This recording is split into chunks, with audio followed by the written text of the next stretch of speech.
মেয়েদের নাকি নিজস্ব কোনো বাড়ি হয় না, অথচ এই মেয়েদের ছাড়া কোনো বাড়িই কিন্তু সম্পূর্ণ হয় না। বিয়ের আগে মাকে দেখেছি নিজে মাংস না খেয়েও আমার আর বাবার জন্য অতি যত্ন করে মাংস রান্না করতো। আমিও রান্না করেছি কয়েকবার শখে, তবে আমাকে ধরতেও হয়নি, ধুতেও হয়নি, মাই সব কিছু করে জোগাড় করে পরিষ্কার করে দিত। আমি শুধু রান্নাটা করতাম।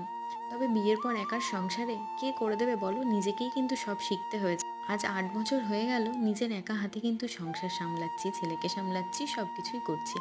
মাছটা বরাবরই আমার বর একদমই পছন্দ করে না, তাই জন্য মাছ কাটা বাছা আমাকে করতে হয় না। তবে চিংড়ি মাছ যে আমার ছেলের ভীষণ প্রিয়, তাই চিংড়ি মাছ রান্না হলে খাওয়া দাওয়া নিয়ে কিন্তু ওর কোনো বায়নাই থাকে না।